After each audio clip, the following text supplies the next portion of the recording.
കുട്ടിയുണ്ട്. അത് മാത്രമല്ല, ഒരു പാത്രത്തിൽ കള്ളുമുണ്ട്. ഈ 3 സാധനവും കാണിച്ചിട്ട് ഈ പെണ്ണ് പറയാണ്, ഞാൻ നിന്നെ ക്ഷണിച്ചത് സാക്ഷി പറയാനല്ല, ഞാൻ ക്ഷണിച്ചത് ഈ കുട്ടിയെ കൊല്ലാനാണ്. അത് നിന്റെ കൈ കൊണ്ട് കൊല്ലണം, അല്ലെങ്കിൽ ഈ പെണ്ണുമായി നീ അതാ തെറ്റായ മാർഗത്തിൽ ബന്ധപ്പെടണം, അല്ലെങ്കിൽ നീ ഈ കള്ളിന്റെ പാത്രം എടുത്തൽപ്പം കുടിക്കണം. ഇത് രണ്ടും ഇതേതെങ്കിലും ഒന്ന് ചെയ്യുന്നില്ലെങ്കിൽ ഞാനിപ്പോൾ ഉറക്ക നിലവിളിക്കും. നിലവിളി കേട്ടിട്ട് ആളുകൾ ഓടി വന്നാൽ ഞാൻ നിന്നെ സംബന്ധിച്ച് പറയും, വലിയ ഇബാദത്തുകാരനാണെന്നും പറഞ്ഞ് വീട്ടിലിരുന്നിട്ട് ആളുകളെ പറ്റിക്കുന്ന കള്ളനാണിവൻ. ഇവനിതാ ഇപ്പോൾ എന്റെ റൂമിന്റെ ഉള്ളിൽ വന്ന് തെറ്റായ പ്രവർത്തനത്തിന് എന്നെ നിർബന്ധിക്കുന്നു എന്ന് പറഞ്ഞ് നിന്നെ ഞാൻ ജനങ്ങളുടെ ഇടയിൽ കുറവാക്കും. ഈ മനുഷ്യനോട് ഇത് പറഞ്ഞപ്പോൾ അദ്ദേഹം ഇതാ ചിന്തിച്ചു, ഞാൻ എന്താണ് തെരഞ്ഞെടുക്കേണ്ടത്? ഏതെങ്കിലും ഒന്ന് തെരഞ്ഞെടുക്കാതെ നിവൃത്തിയില്ലെന്ന് തോന്നിയ മനുഷ്യൻ ആ പെണ്ണിനോട് പറഞ്ഞു, നീ എനിക്കൊരു കോപ്പ കള്ളിങ്ങെടുക്കൂ, അത് കുടിച്ച് ഞാൻ എന്റെ തടിയെടുക്കാം. ഒരു കോപ്പ കള്ളങ്ങെടുത്തു കൊടുത്തു. അതങ്ങ് കുടിച്ചപ്പോ അദ്ദേഹത്തിന് കുടിച്ചുകൊണ്ടിരിക്കുമ്പോ ലഹരി കൂടിയാണ്. അപ്പൊ കുറച്ചും കൂടി ഒഴിക്കൂ. അവനങ്ങനെ അങ്ങ് കുടിച്ച് നന്നായി മസ്തായപ്പോൾ അവൻ സ്വന്തം തന്നെ എഴുന്നേറ്റ് ആ ചെറിയ കുട്ടിയെ അങ്ങ് കൊന്നു. കാരണം ഇപ്പോൾ അവന് ബുദ്ധിയില്ല, അവനെ കുട്ടിയെ കൊന്നുപോയി. അതിന്റെ പുറമെ അവൻ ആ സ്ത്രീയുമായി ബന്ധപ്പെട്ട് വ്യഭിചാരവും നടത്തിപ്പോയി. അതുകൊണ്ട് തന്നെ ഉമ്മുൽ ഖബായിസ്, എല്ലാ തെറ്റിന്റെയും മാതാവാണ് കള്ളുകുടി. ആ കള്ളുകുടി ഒരു മനുഷ്യനങ്ങ് പതിവാക്കിയാൽ അവന് പിന്നെ ചെയ്തുകൂടാത്ത തെറ്റൊന്നും അവന്റെ മനസ്സിൽ തോന്നാനില്ല. അതുകൊണ്ട് നിങ്ങൾ ഒരിക്കലും തന്നെ സർവ്വ തെറ്റിന്റെയും മാതാവായ ലഹരിയുമായി ബന്ധപ്പെടരുതേ ജനങ്ങളെ. ഫജ്തനിബുൽ ഖംറ, നിങ്ങൾ കള്ളൊന്ന് കൈയൊഴിക്കണേ. വല്ലാഹി ലാ യജ്തമിഉൽ ഈമാനു വഇദ്മാനുൽ ഖംരി ഫീ സദ്രി റജുലിൻ അബദാ. ഒരു മനുഷ്യന്റെ മനസ്സിൽ ഈമാനും അതുപോലെ തന്നെ സ്ഥിരമായ കള്ളുകുടിയും, അത് രണ്ടും കൂടി ഒരിക്കലും ഒരുമിച്ച് കൂടൂല. ഈമാനുള്ളവൻ കള്ള് കുടിയനാകൂല.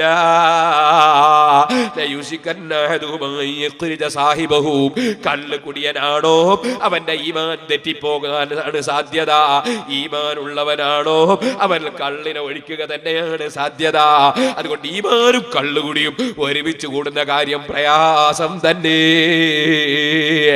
അഷ്റഫുൽ ഖൽഖ് സല്ലല്ലാഹു അലൈഹി വസല്ലം തങ്ങൾ പഠിപ്പിക്കുന്നു, ഓ സഹോദരന്മാരെ, ഏറ്റവും വലിയ നാശത്തിന്റെ കാരണമാണിത്. മറ്റൊരു ഹദീസിൽ നബി സല്ലല്ലാഹു അലൈഹി വസല്ലം പറഞ്ഞു, ഇജ്തനിബുൽ ഖംറ ഫഇന്നാ മിഫ്താഹു കുല്ലി ശർ. നിങ്ങൾ കള്ള് കൈയൊഴിക്കണേ, ലഹരി കൈയൊഴിക്കണേ, എല്ലാ നാശത്തിന്റെയും താക്കോലാണത്. സുബ്ഹാനല്ലാഹ്, വളരെയേറെ ശ്രദ്ധിക്കണം. അറിവില്ലാതെ വല്ലവരും മദ്യപിച്ചു പോയവരുണ്ടെങ്കിൽ അല്ലാഹുവേ അവർക്ക് തൗബ ചെയ്യാൻ നീ അവസരം കൊടുക്കണേ അല്ലാഹ്. നബി സല്ലല്ലാഹു അലൈഹി വസല്ലമ തങ്ങൾ എത്ര ഗൗരവത്തോടുകൂടിയാണ് ലഹരിയെ സംബന്ധിച്ച് പറഞ്ഞിട്ടുള്ളത്. നേരത്തെ ഞാൻ ഖുർആനിൽ നിങ്ങൾക്ക് ഓതി കേൾപ്പിച്ചില്ലേ, ആഖിറത്തിൽ വെച്ച് അല്ലാഹു തആല കൊടുക്കുന്ന ഒരു കള്ളുണ്ട്. അത് ലഹരിയുള്ള കള്ളല്ല, നാറുന്ന കള്ളല്ല. കള്ള് എന്ന് പേരാണ്, അത് വല്ലാത്ത രുചിയുള്ള പാനീയമാണ്. പക്ഷേ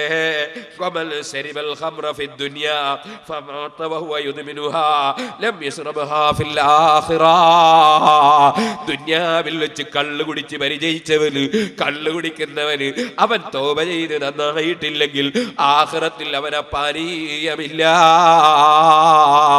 ഓ മനുഷ്യ, നിന്റെ കരളിന് കേടുവരുത്തുന്ന, നിന്റെ കൊടലിന് കേടുവരുത്തുന്ന, നിന്റെ ശരീരത്തിന്റെ ആരോഗ്യം തകർക്കുന്ന, കുടിച്ചു കഴിഞ്ഞാൽ അതാ ഭാര്യയോട് പറയേണ്ട വാക്ക് ഉമ്മാനോട് പറയാൻ തോന്നുന്ന, അതെ ഉമ്മാനോട് പറയേണ്ട വാക്ക് ഭാര്യയോട് പറയാൻ തോന്നുന്ന ഈ ദുഷിച്ച മദ്യമുണ്ടല്ലോ, സുബ്ഹാനല്ലാഹ്, നടക്കുന്ന സമയത്ത് റോട്ടിന്റെ മേലെ വീതി മതിയാകുന്നില്ല. അല്ലേ? സീബവഹി റളിയല്ലാഹു അൻഹുവിനോട് ഒരാൾ ചോദിച്ചു ലാബലിഫ് എങ്ങനെയാ എഴുതുക? മൂപ്പരഞ്ഞ് കള്ളുടിച്ചോ നടക്കും പോലെയാണ്. ലാബലിഫ് എഴുതി അങ്ങനെയല്ലേ, ഒരു കാലിപ്പുറം മറ്റേ കാൽമാറ്റപ്പുറം. ഈ ലാബലിഫ് എഴുതിയ പോലെയല്ലേ പിന്നെ നടക്കുന്നത്? എന്നിട്ടോ സുബ്ഹാനല്ലാഹ്, ഏത് അടിക്കൂട്ടിലാണ് പോയി വീഴുന്നത്? അടിക്കൂട്ടിന്റെ ഉള്ളിൽ പോയി വീണിട്ട് അവിടുന്ന് നായ വന്ന് മൂത്രമൊഴിച്ചാൽ ഇവൻ അറിയുന്നുണ്ടോ? ഇവനിങ്ങനെ കിടക്കേണ്ട ഒരു മൂലയിൽ. ഞാൻ രാത്രി സമയത്ത് വയലും കഴിഞ്ഞ് വരുമ്പോ ചില സ്ഥലങ്ങളിൽ റോട്ടിന്റെ പാർശ്വങ്ങളിൽ ചിലർ വീണത് കാണാ. ഇന്നാലില്ല, നായ്ക്കൾ ഇങ്ങനെ ഓടി നടക്കുന്നുണ്ടാകും, ഇവനിങ്ങനെ വീണിട്ടുണ്ടാകും. ചില നായകൾ അടുത്തു പോയിട്ട് ഭാര്യമായ ഒരു സംഗതി ചെയ്യാനുണ്ട്, കാലം തങ്ങ് പൊക്കിയിട്ട് ഇവന്റെ മുഖത്തല്ലേ മൂത്രമൊഴിക്കുന്നത്, ഇവനിതറിയാൻ സാധിക്കുന്നുണ്ടോ? മദ്യപിച്ചവന്റെ ഗതി എന്താണ് സഹോദരന്മാരെ? നിങ്ങൾ ശരിക്കൊന്ന് കാലം നെഞ്ഞത്ത് കൈവച്ചൊന്ന് ആലോചിച്ചു നോക്കൂ. അവന്റെ ബുദ്ധി നഷ്ടപ്പെട്ടു പോയില്ലേ? ചോദിക്കട്ടെ, ബുദ്ധിയില്ലെങ്കിൽ പിന്നൊരു മനുഷ്യൻ എന്തിനെങ്കിലും പറ്റുമോ? ഇന്ത്യ ഭരിക്കുന്ന പ്രധാനമന്ത്രി, ഇന്ത്യയുടെ പ്രസിഡന്റ്, അമേരിക്കയുടെ പ്രസിഡന്റ്, ഏതെങ്കിലും ഉന്നത സ്ഥാനത്തിരിക്കുന്ന ഒരാള്, നിങ്ങളൊന്ന് ചിന്തിച്ചു നോക്കുക. അയാളെ ബുദ്ധി അങ്ങ് പോയാൽ പിന്നെ പ്രസിഡന്റ് ആകാൻ പോയിട്ട് പഞ്ചായത്ത് മെമ്പർ ആകാൻ പറ്റുമോ? ബുദ്ധിയില്ലാത്തവൻ പഞ്ചായത്ത് മെമ്പർ ആകാൻ പറ്റുമോ? കോടതിയിൽ ജഡ്ജിയാകാൻ പറ്റും, വക്കീലാകാൻ പോയിട്ട് കോടതി കയറാൻ പറ്റുമോ? നിങ്ങൾ ആലോചിച്ചു നോക്കൂ, ബുദ്ധി പോയവന്റെ ഗതി എന്താണ്? ഈ ബുദ്ധിയല്ലേ ഇവൻ പണം കൊടുത്ത് വാങ്ങിയിട്ട് ഈ നാറുന്ന വസ്തു കുടിച്ച് നശിപ്പിക്കുന്നത്? ഇത്ര ചിന്തയില്ലാത്ത മനുഷ്യനുണ്ടോ? നജസ് കുടിച്ച് ശരീരം നശിപ്പിച്ചു, അവനവന്റെ ബുദ്ധിയും നശിപ്പിച്ചു, അവന്റെ അഭിമാനവും നശിപ്പിച്ചു, അവന്റെ കുടുംബത്തെയും പറയിപ്പിച്ചു. അവന്റെ മക്കൾ ഇങ്ങനെ പോകുമ്പോ അതാ ബാപ്പ കുടിച്ചു കിടക്കുന്നു, അച്ഛൻ കുടിച്ചു കിടക്കുന്നു, ഈ മക്കളിങ്ങനെ അതാ മുഖം താഴ്ത്തിയിട്ട് തലതാഴ്ത്തിയിട്ട് പോകുന്നു. എന്താ ചെയ്യാ? അച്ഛൻ കുടിയനാണല്ലോ, ബാപ്പ കുടിയനാണല്ലോ, ആളുകളുടെ നമ്മളും കുറവായല്ലോ, ഈ ബാപ്പക്ക് ജനിക്കേണ്ടി വന്നല്ലോ, ഈ അച്ഛന് ജനിക്കേണ്ടി വന്നല്ലോ. സ്വന്തം മക്കൾ തന്നെ ശപിക്കുന്നു, സ്വന്തം ഭാര്യ കണ്ണീര് കുടിക്കുന്നു. എന്നിട്ട് ഈ ഭാര്യ, പാവപ്പെട്ട ഭാര്യ നേർച്ച കൊടുത്തേക്കാണ് സിറാജുൽ ഹുദയിലേക്ക്. അതേ ഉസ്താദേ, അതാ കള്ളു കുടിച്ചിട്ട് ഭർത്താവ് കള്ളു കുടിച്ചിട്ട് നിവൃത്തിയില്ല, ഒന്ന് നന്നാകാൻ പ്രാർത്ഥിക്കണേ. ഞാൻ എൻ്റെ അനുഭവമാണ് പറയുന്നത്. പറയട്ടെ, ഇത്രത്തോളം താഴ്ന്ന ഒരേർപ്പാടുണ്ടോ? ഓ മുസ്ലിമീങ്ങളെ, റഹ്മത്തുൽ ലിൽ ആലമീൻ, ലോകത്തിന് മുഴുവനും മാനവികത പഠിപ്പിച്ച നേതാവ് മഹാനായ മുഹമ്മദുർ റസൂലുള്ളാഹി എത്ര ഗൗരവത്തോടെയാണ് ഇത് പറഞ്ഞത്. പരിശുദ്ധ ഖുർആൻ എത്ര ഗൗരവത്തോടെയാണ് ഇത് പറഞ്ഞത്.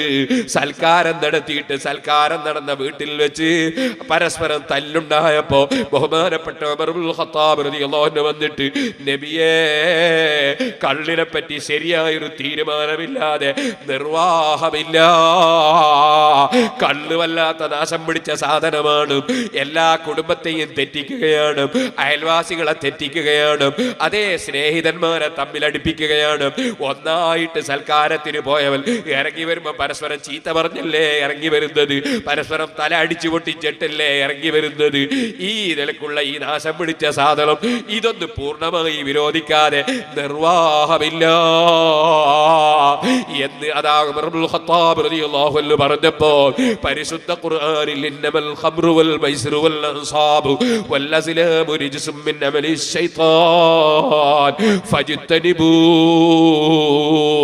നിശ്ചയമായും കള്ളെന്ന് പറയുന്നത്, ലഹരി എന്ന് പറയുന്നത്, മദ്യമെന്ന് പറയുന്നത്, ഇന്നമൽ ഖംറു വൽ മൈസിറു, അതുപോലെ പന്തയക്കളിയുണ്ടല്ലോ, നിന്റെ ലോട്ടറിയും പന്തയം വെക്കുന്ന കളികളുണ്ടല്ലോ, നിന്റെ ഷീട്ടുകളിയുണ്ടല്ലോ, അങ്ങനെയുള്ള പ്രവർത്തനങ്ങളും അതേ വൽ അൻസാബു വൽ അസ്ലാമു റിജ്സും മിൻ അമലി ശൈത്താൻ, അതുപോലെ തന്നെ സട്ടാവായ അല്ലാഹുവിനെ കൈയൊഴിച്ചുകൊണ്ട് അതേ സൃഷ്ടികളെ വലിയ വസ്തുക്കളാക്കി ആ സൃഷ്ടികൾക്ക് സട്ടാവിന്റെ സ്ഥാനം നൽകുന്ന ഏർപ്പാടുകളുണ്ടല്ലോ.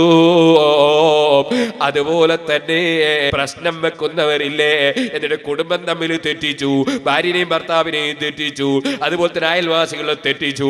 ഇങ്ങനെ പ്രശ്നം വെച്ചിട്ട് വലിയ വിവരം കിട്ടുമെന്ന നിലക്ക് പ്രശ്നം വെക്കുന്നവരില്ലേ, ഇന്നലില്ല.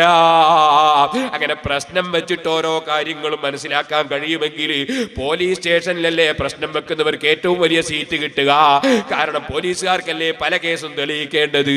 വലിയ വലിയ പോലീസ് ഉദ്യോഗസ്ഥന്മാരും കോടതിയിലുമൊക്കെ വലിയ വലിയ പ്രശ്നം വെക്കുന്നവരെ കൊണ്ടുപോയി ഇരുത്തേണ്ടതല്ലേ.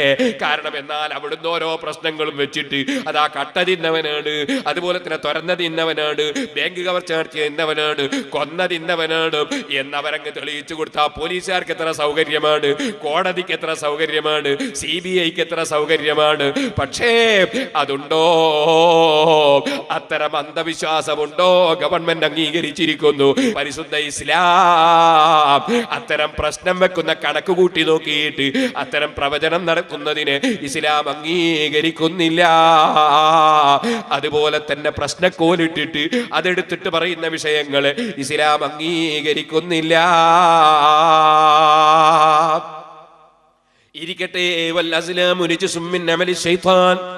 അതൊക്കെ ശൈത്താനിന്റെ മാലിന്യങ്ങളിൽപ്പെട്ടതാണ്. അപ്പൊ ശൈത്താനിന്റെ മാലിന്യമാണെന്ന് നിങ്ങൾ മനസ്സിലാക്കണം. കാട്ടത്തെക്കുറിച്ചും മൂത്രത്തെക്കുറിച്ചും ഇതുപോലെ ശൈത്താന്റെ മാലിന്യമെന്ന് കള്ളിനെ കുറിച്ച് പറഞ്ഞതുപോലെ ഖുർആൻ പറഞ്ഞിട്ടുണ്ടോ? മുസ്ലിം ചെറുപ്പക്കാരെ, വെറും മാലിന്യമെന്ന് പ്രത്യേകം എടുത്തു പറയുകയല്ലേ അല്ലാഹു തആല. എന്ത് ലഹരിയുള്ള സാധനം അതെങ്ങനെ ഒരു മുസ്ലിമിന് കുടിക്കാൻ പറ്റുന്നു? ഞാൻ എന്റെ സമുദായത്തെ അല്ലേ ഉപദേശിക്കേണ്ടത്? അതുകൊണ്ട് ഞാൻ പ്രത്യേകം പറയുകയാണ്, ഒരിക്കലും തന്നെ മദ്യപിക്കുന്നവരാകരുതേ മുസ്ലിമീങ്ങളെ. അഷ്റഫുൽ ഖൽഖ് മുഹമ്മദുർ റസൂലുള്ളാഹി സ്വല്ലല്ലാഹു അലൈഹി വസല്ലമ തങ്ങൾ എത്ര ഗൗരവത്തിലാണ് അതിനെ സംബന്ധിച്ച് നമുക്ക് മുന്നറിയിപ്പ് നൽകിയത്. കൂട്ടത്തിൽ അവിടുന്ന് മറ്റൊരു കാര്യം പറഞ്ഞു. എന്താണ്? കള്ള് കുടിക്കരുത് എന്ന് മാത്രമല്ല, കള്ള് വിളമ്പുന്ന സൽക്കാരത്തിന് പോകാൻ പാടില്ല. തലേ ദിവസം, കല്യാണത്തിന്റെ തലേ ദിവസം കള്ള് വിളമ്പുന്ന ചില തോന്നിവാസികളുണ്ട്. മുസ്ലിമീങ്ങളെ അവനെ പോലെ ധീരമായി അകന്നവനാരാ? നബി സല്ലല്ലാഹു അലൈഹി വസല്ലം പറയുന്നു, മൻ കാന യുമിനു ബില്ലാഹി വൽ യൗമിൽ ആഖിരി ഫലാ യഖഉദു അലാ മാഇദത്തിൻ യശ്റബു അലൈഹൽ ഖംറു. കള്ള് കുടിക്കപ്പെടുന്ന സുപ്പറയില്, കള്ള് കുടിക്കപ്പെടുന്ന സൽക്കാരത്തില് ഒരാളും പങ്കുചേരല്ലേ. ഇല്ല ഇല്ല, മദ്യത്തിൽ ലഹരിയിൽ ഒരു നന്മയുമില്ല. വിദേശ രാജ്യങ്ങളിൽ പോകുന്നവര് പ്രത്യേകം ശ്രദ്ധിക്കണം. പ്ലെയിനിൽ കയറിയാൽ ഫ്രീ ആയിട്ട് ചിലപ്പോ മദ്യം കിട്ടും, കള്ള് കിട്ടും. ആ കള്ള് കുടിച്ചിട്ട് ആകാശ ലോകത്ത് നിന്ന് കൂത്താടുന്നവരില്ലേ, അവരെ പോലെ ചിന്ത കുറഞ്ഞവരുണ്ടോ? മംഗലാപുരത്ത് വന്നിട്ടൊരു പ്ലെയിന് മൂക്ക് കുത്തിയപ്പോ ചോദിക്കട്ടെ, തടുക്കാൻ വല്ല സംവിധാനത്തിനും കഴിഞ്ഞോ? മേൽഭാഗത്തു കൂടി പറന്നുകൊണ്ടിരിക്കുന്ന അപകടാവസ്ഥയിൽ പോലും അല്ലാഹ് ഹറാമാക്കിയത് നജസ് കുടിക്കുന്നതിന് മടിയില്ലാത്തവരില്ലേ? സുബ്ഹാനല്ലാഹ്. കള്ള് എന്ന് പേര് പറഞ്ഞാലും ശരി, വേറെ പേര് പറഞ്ഞാലും ശരി, നബി സല്ലല്ലാഹു അലൈഹി വസല്ലം തങ്ങൾ പറഞ്ഞിട്ടുണ്ട്, അന്ത്യനാളിൽ കള്ളിന്റെ പേര് മാറ്റി കള്ള് കുടിക്കുന്ന ജനങ്ങൾ ഉണ്ടാകും. കള്ളിന്റെ പേര് മാറ്റും. അതാണല്ലോ ഇപ്പോൾ നിങ്ങൾ കാണുന്നില്ലേ, ബ്രാൻഡി എന്നോ വിസ്കി എന്നോ അങ്ങനെയുള്ള ചില പേരുകളിലാണ് കള്ളിറങ്ങുന്നത്. എന്ത് സാധനമാണെങ്കിലും ശരി, പേരെന്താണെങ്കിലും ശരി, ലഹരിയുള്ളതാണോ അത് നജസാണ് കേട്ടോ, അത് കടുത്ത ഹറാമാണ് കേട്ടോ. സുബ്ഹാനല്ലാഹ്. നബി സല്ലല്ലാഹു അലൈഹി വസല്ലം തങ്ങളോട് കള്ളിനെ സംബന്ധിച്ച് ചോദിച്ചപ്പോൾ അത് ഉണ്ടാക്കുന്നതും കുടിക്കുന്നതും ഒക്കെ വിരോധിച്ചു. അപ്പോഴൊരാൾ പറഞ്ഞു, അതൊരു മരുന്നാണല്ലോ. ഉടനെ തന്നെ അവിടുന്ന് പറഞ്ഞു, ഇന്നഹാ ലൈസത്ത് ദവാഅൻ വലാകിന്നഹാ ദാ. അത് ഒരു നിലക്കും മരുന്നല്ല, അത് മരുന്നല്ല, അത് രോഗമാണ് കേട്ടോ. അത് അല്ലാഹുവിന്റെ ഹബീബായ നബി സല്ലല്ലാഹു അലൈഹി വസല്ലം തങ്ങളുടെ വാക്കാണ്. ഒരിക്കലും തന്നെ മദ്യപാനത്തിലേക്ക് പോകരുത് മുസ്ലിമീങ്ങളെ. ഇനിയും എത്രയോ പറയാനുണ്ട്, പക്ഷേ ഞാൻ അതിലേക്ക് കടന്ന് സംസാരിക്കുന്നില്ല. സുബ്ഹാനല്ലാഹ്, മൻ ശരിബൽ ഖംറ ഫഖദ് കഫറ എന്ന് വരെ ചില ഹദീസുകളിൽ വന്നിട്ടുണ്ട്. കള്ള് കുടിച്ചാൽ അതിന്റെ നേരർത്ഥം കള്ള് കുടിച്ചാൽ കാഫിറായി എന്നാണ്. അതിന്റെ വാക്കർത്ഥം അങ്ങനെയാണ്. നന്ദി കെട്ടവനായില്ലേ അവൻ. പലപ്പോഴും അവൻ കള്ള് കുടിച്ചിട്ട് തോന്നിവാസം വിളിച്ചു പറഞ്ഞ് ഇസ്ലാമിന്ന് പുറത്തു പോകുന്ന വാക്ക് പറയാൻ കാരണമായില്ലേ. അങ്ങനെ യഥാർത്ഥത്തിൽ ഈമാൻ തെറ്റിപ്പോകാൻ തന്നെ കള്ളുകുടി പലപ്പോഴും കാരണമായില്ലേ. ഞാൻ എൻ്റെ ഒരു സ്നേഹിതനിൽ നിന്ന് കേട്ടു, ഒരു ചെറുപ്പക്കാരനൊരു പള്ളിയിൽ കയറി വന്നു നിസ്കരിക്കാൻ വേണ്ടി. അപ്പോൾ അദ്ദേഹത്തിന്റെ കയ്യിലുള്ളൊരു പൊതി പള്ളിയുടെ ചുമരിന്റെ നേരെ ചാരി ചാരി അവിടെ വെച്ചു. നിസ്കാരം കഴിഞ്ഞ പൊതിയുമെടുത്ത് അവൻ ഇറങ്ങിപ്പോവുകയാണ്. മുറ്റത്തെത്തിയപ്പോൾ ആ പൊതി അദ്ദേഹത്തിന്റെ കയ്യിൽ നിന്ന് നിലത്ത് വീണുപോയി. വീട് പൊട്ടി നോക്കുമ്പോൾ നാറിയിട്ടെടുത്തുകൂടെ ആ കള്ളിന്റെ കുപ്പിയാണ്. ഇന്നാലില്ല, ഇവനെന്ത് നിസ്കാരക്കാരനാ. ഇവ പള്ളി കയറി നിസ്കരിക്കുമ്പോ ഈ നജസ് പള്ളി കൊണ്ടുവന്ന് വെച്ചിരിക്കുകയാണ്.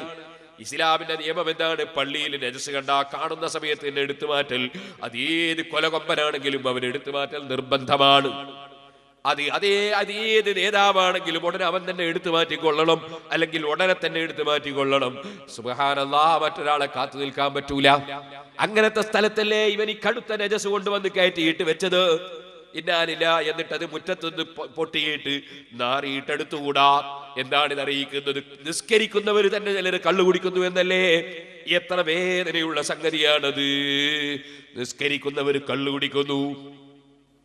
ഇടയ്ക്കൊരു കാര്യം പറയട്ടെ എൻ്റെ സഹോദരിമാരെ, നിങ്ങൾക്ക് എല്ലാവർക്കും ഒരു കവറ് കൊടുത്തേക്കുന്നുണ്ട്. എല്ലാവർക്കും കബറ് കിടക്കേണ്ടതാണ്. കബറിലേക്ക് വേണ്ടി നിങ്ങൾ കവറിൽ നല്ല സദക്ക ഇട്ടുകൊണ്ട് തരണം. നല്ല സദക്ക എന്ന് പറഞ്ഞാൽ, നമ്മൾ സിറാജുള്ളത് ഇവിടെ തുടങ്ങിയിട്ട് കാലത്രയായി, 10-21 കൊല്ലായി. ഇവിടെ കുറേ സംഗതികൾ നടക്കുന്നു. ഖുർആൻ മനപ്പാടാക്കുന്ന 10-250 കുട്ടികൾ പഠിക്കുന്നു. അവർ ഖുർആൻ മനപ്പാടാക്കുന്നത് സ്കൂളിൽ പോകുന്നു. അപ്പുറത്ത് ദേവ കോളേജിലും ശരി, അതുപോലെ തന്നെ അറബിക് കോളേജിലുമൊക്കെ ഒരുപാട് കുട്ടികൾ പഠിക്കുന്നു.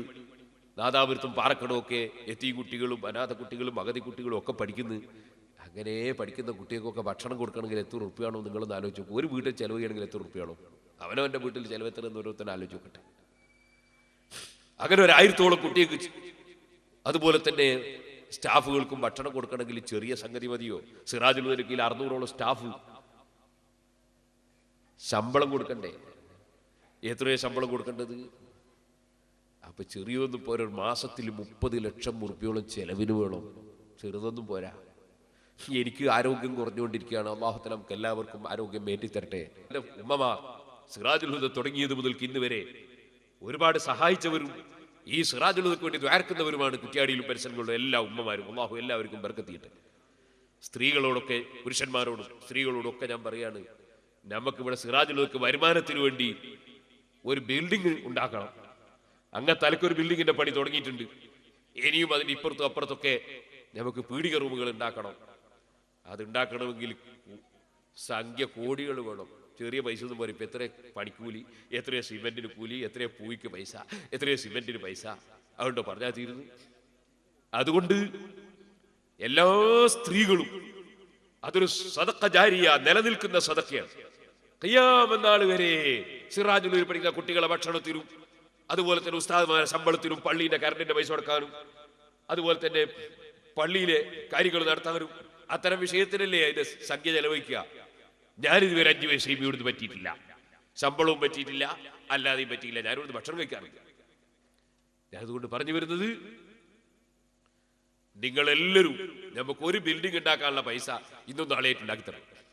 ഒരു 6-7 മുറി പീടിയ ഒരു ബിൽഡിംഗ് ഉണ്ടാക്കാനുള്ള പൈസ ഉണ്ടാക്കണം. കവറിൽ ഏറ്റവും ചുരുങ്ങിയത് ഒരു സ്ക്വയർ ഫീറ്റ് ബിൽഡിങ്ങിന് 1000 ഉറുപ്പിക.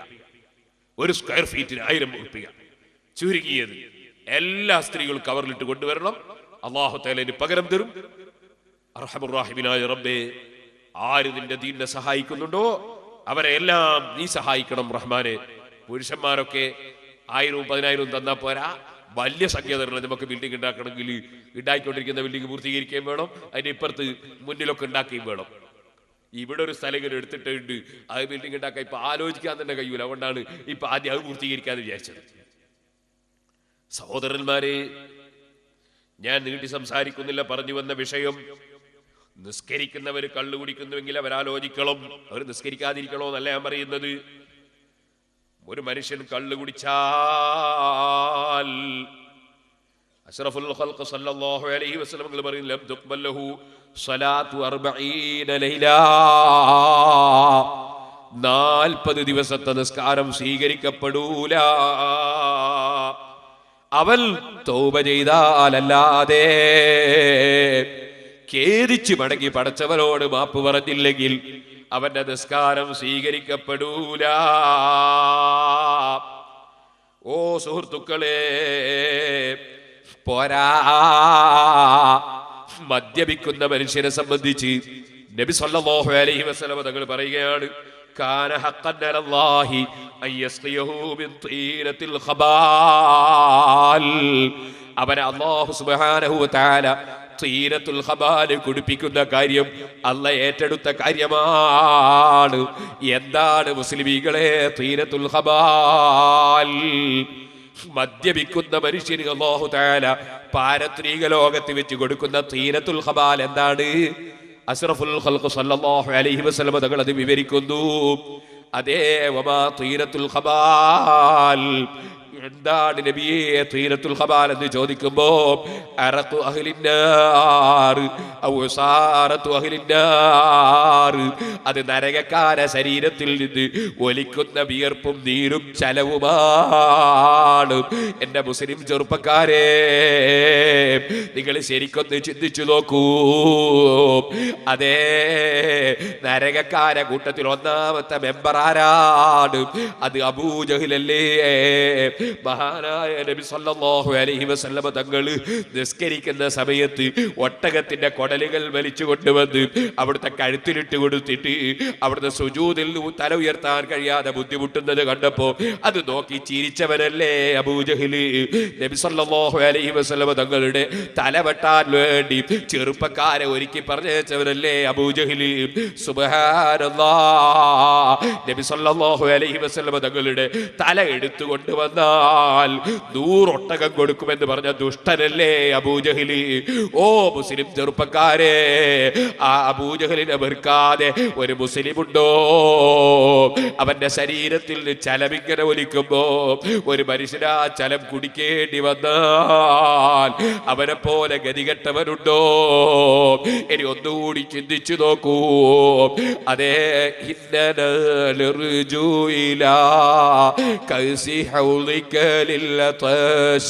يوم نسري كتابيا سيدي خير النبي.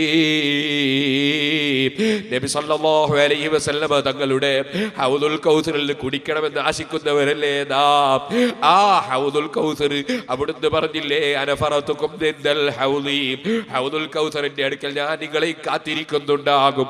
അവിടെ വെച്ച് അവിടുത്തെ കൈകൊണ്ട് ഹൗദുൽ കൗസർ മുക്കി വിതരണം ചെയ്യുമ്പോ സിദ്ദീഖ് റളിയല്ലാഹു അൻഹു പോലത്തെ മഹാന്മാർ അതിന് സഹകരിച്ചു കൊടുക്കുമ്പോ അവിടെ വെച്ചതാ നിന്റെ കൂടെ അപ്പുറത്തെ കസേലയിൽ നിന്ന് വയത് കേട്ടവൾ, നിന്റെ അപ്പുറത്ത് നിന്ന് വയത് കേട്ടവൾ, നിന്റെ വീട്ടിന്റെ അപ്പുറത്തെ ചെറ്റപ്പരയിൽ താമസിച്ചവൾ, നിന്റെ കൂടെ കച്ചവടം ചെയ്തവൾ, നിന്റെ കൂടെ ജോലിയെടുത്തവൾ, നിന്റെ കൂടെ പഠിച്ചവൾ, അവൻ നബി സല്ലല്ലാഹു അലൈഹി വസല്ലം തങ്ങളുടെ കയ്യിൽ നിന്ന് ഹൗദുൽ കൗസർ വാങ്ങി കുടിച്ച് സന്തോഷിക്കുമ്പോൾ, അവിടുത്തെ ശറഫാക്കപ്പെട്ട മുഖം കാണുമ്പോൾ, അവിടുത്തെ കയ്യിൽ വെള്ളം സന്തോഷത്തോടെ വാങ്ങുമ്പോൾ, നീ അപ്പുറത്ത് അബൂജഹലിന്റെ കൂടെ നരകത്തിൽ കടന്നിട്ട് അല്ലാഹുവിന്റെ റസൂലിന്റെ ഏറ്റവും വലിയ വിരോധിയായ റസൂലുള്ളാഹി സ്വല്ലല്ലാഹു അലൈഹി വസല്ലം തലയെടുത്തു കൊണ്ടുവരുന്നവര് ഒട്ടകം കൊടുക്കുമെന്ന് പറഞ്ഞ ദുഷ്ടനും ക്രൂരനുമായ അബൂജഹലിന്റെ ശരീരം ജഹന്നമിൽ പൊള്ളിയിട്ട് പൊക്കിള പൊങ്ങിയിട്ട് ശരീരം പഴുത്തിട്ടിങ്ങനെ ചലമലിക്കുമ്പോൾ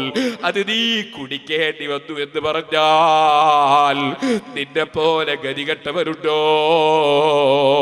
അല്ലാഹുവേ, ഈ സമുദായത്തിൽ ദൗർബല്യം കൊണ്ടോ കൊണ്ടോ അറിവ് കേടുകൊണ്ടോ ലഹരി കുടിച്ചു പോയ വല്ല മനുഷ്യരുമുണ്ടെങ്കിൽ അവർക്കൊക്കെയും തൗബ ചെയ്യാനുള്ള മനസ്സ് കൊടുക്കണേ അല്ലാ.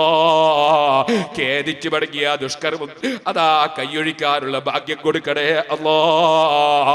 അത് കുടിച്ചിട്ടില്ലാത്ത ഒരു മുസ്ലിം ചെറുപ്പക്കാരനെയും ഒരു മുസ്ലിം സ്ത്രീയെയും പുരുഷനെയും അബൂജഹലിന്റെ ചലം കുടിക്കുന്ന രംഗത്തേക്ക് നീ കൊണ്ടുവരല്ലേ അല്ലാ. എത്ര ഗൗരവമുള്ളതാണ് മുസ്ലിമീങ്ങളെ അത് വിഷയം. അബൂജഹലിന്റെ ചലം കുടിക്കേണ്ടി വരുന്നു. ഇത് ഞാൻ എന്റെ വകയിൽ പറഞ്ഞതാണോ? നബി സല്ലല്ലാഹു അലൈഹി വസല്ലമ തങ്ങൾ സഹീഹായ ഹദീസിൽ അതാ മുന്നറിയിപ്പ് നൽകിയതല്ലേ. കള്ള് കുടിച്ചു പോയവനെ നമ്മൾ ശപിക്കുന്നില്ല, അവൻ നന്നാകാൻ വേണ്ടി പ്രാർത്ഥിക്കുകയാണ്. നബി സല്ലല്ലാഹു അലൈഹി വസല്ലമ തങ്ങൾ മദ്യപിച്ചുവെന്ന് തെളിഞ്ഞാൽ ഇസ്ലാമിക രാഷ്ട്രത്തിന്റെ തലവനല്ലേ മുഹമ്മദുർ റസൂലുള്ളാഹി സല്ലല്ലാഹു അലൈഹി വസല്ലം. സുബ്ഹാനല്ലാഹ്. ഇതൊരു കത്താണ്, കരച്ചിൽ വരുന്ന കത്ത്. ഉസ്താദ് അറിയുവാൻ, ഞാൻ 6ാം ക്ലാസ്സിൽ പഠിക്കുന്ന കുട്ടിയാണ്. എന്റെ ഉപ്പ എല്ലാ ദിവസവും കള്ളു കുടിച്ചു വന്ന് അടിയാണ്. എന്റെ ഉപ്പയും ഉമ്മയും എപ്പോൾ കച്ചറയാണ്. ഉപ്പ ഇപ്പോൾ വീട്ടിൽ വരാറില്ല. എന്റെ ഏട്ടന്റെ സ്കൂളിൽ പോയിട്ട് ഒന്നും പഠിക്കുന്നില്ല. സ്കൂളിൽ പറഞ്ഞു കൊടുത്തിട്ടൊന്നും മനസ്സിലാവുന്നില്ല. ഉപ്പയുടെയും ഉമ്മയുടെയും കാര്യം വിചാരിച്ച് ഭയങ്കര മനസ്സിൽ വിഷമമാണ്. എന്റെ ഉപ്പ നന്നായി വരാതെ ഞങ്ങൾക്ക് ജീവിക്കാൻ വഴിയില്ല. ഉസ്താദ്, എന്റെ ഉപ്പയും ഉമ്മയും നന്നാവാനും ഉപ്പയുടെ കുടി തീർന്നു കിട്ടാനും ദുആ ചെയ്യണമെന്ന് ഒരു ചെറിയ വിദ്യാർത്ഥി. അല്ലാഹുവേ, ആ കുട്ടിയുടെ മനസ്സ് നിനക്കറിയാം. ഈ സമുദായത്തിലുള്ള പല കുട്ടികളുടെയും മനസ്സ് നിനക്കറിയാം. അത്തരത്തിൽ അറിവുകേട് കൊണ്ട് ദൗർബല്യം കൊണ്ട് മദ്യപാനത്തിൽ പെട്ടുപോയ എല്ലാ ആളുകൾക്കും തൗബ ചെയ്യാൻ മനസ്സ് കൊടുക്കണം റഹ്മാനേ. ഈ ഉമ്മത്തിനെ നന്നാക്കി തരണം റഹ്മാനേ. ഓ സഹോദരന്മാരെ, നിയമം കയ്യിലെടുക്കാൻ പാടില്ല. നിയമം നടപ്പാക്കേണ്ടത് ഗവൺമെന്റാണ്.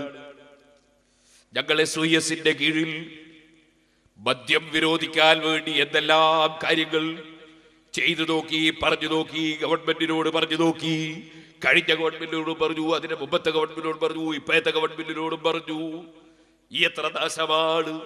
ഈ എത്ര ആളുകൾ ആത്മഹത്യ ചെയ്ത് മരിക്കുകയാണ്. എത്ര കുടുംബങ്ങൾ വഴിയാധാരമാവുകയാണ്. ഈ എത്ര വീടുകളിലെ കുട്ടികളുടെ വിദ്യാഭ്യാസം തകരുകയാണ്. ഈ എത്ര ഉമ്മമാരും അമ്മമാരും കണ്ണീര് കുടിക്കുകയാണ്. ഈ എത്രയെത്രയാ ഉള്ള ചെറ്റപ്പരകൾ വിറ്റുപോവുകയാണ്, പണയം വെച്ചു പോവുകയാണ്. ഈ കള്ളിന്റെ ദോഷമുണ്ടോ പറഞ്ഞാൽ തീർന്നു. പറയട്ടെ, ഏകദേശ റോഡപകടങ്ങളും മദ്യപിച്ച് വണ്ടി ഓടിച്ചിട്ടല്ലേ. ഏകദേശ അപകടങ്ങളും ഗവൺമെന്റിന് തന്നെ. അതാ ഒരു അപകടം വരുമ്പോൾ എത്ര ലക്ഷങ്ങളാണ് ചെലവ്. അത് ഈ കള്ള് മുഖേനയല്ലേ. ഇത് വിറ്റാൽ കിട്ടുന്ന വരുമാനത്തിന്റെ ടാക്സ് കണ്ടിട്ട് ഇതൊന്ന് നിർത്താൻ വേണ്ടി തോന്നുന്നില്ലെങ്കിൽ ഇവിടെ എത്ര കോടിക്കണക്കാണ് കള്ളുകൊണ്ട് അപകടങ്ങൾ ഉണ്ടായി നശിക്കുന്നത്. കള്ളുകൊണ്ടല്ലേ എത്ര പൊട്ടിത്തെറികളാണ്. പടക്കപ്പീടികയിൽ പൊട്ടിത്തെറി. അതുപോലെ തന്നെ അതാ സുബ്ഹാനല്ലാഹ്, ഒരു ഉത്സവം നടക്കുമ്പോൾ അവിടെ കുഴപ്പം, വർഗീയത, അല്ലെങ്കിൽ വേറെ ഒരു പ്രകടനം നടക്കുമ്പോൾ വർഗീയത, അല്ലെങ്കിൽ പാർട്ടിക്കാർ തമ്മിൽ കുഴപ്പം. എല്ലാ കുഴപ്പത്തിന്റെയും അടിസ്ഥാന കാരണം കള്ളല്ലേ. മദ്യപിച്ചിട്ടല്ലേ ഏകദേശ കുഴപ്പങ്ങൾ ഉണ്ടാക്കുന്നവരും കുഴപ്പമുണ്ടാക്കുന്നത്. ഏകദേശ വർഗീയ ലഹളകൾ ഉണ്ടാകുന്നത് മദ്യപിച്ചിട്ടുണ്ടാക്കുന്ന ലഹളകളല്ലേ. ഏകദേശ നാശങ്ങളും മദ്യത്തിന്റെ കാരണം കൊണ്ടല്ലേ. എന്തേ ചിന്തിക്കാൻ കഴിയാത്തത്? മഹാനായ അഷ്റഫുൽ ഖൽഖ് സല്ലല്ലാഹു അലൈഹി വസല്ലം ഭരണം നടത്തുമ്പോൾ ഒരു മനുഷ്യൻ കള്ളു കുടിച്ചതായി തെളിഞ്ഞാൽ അവന് 40 അടിയാണ്.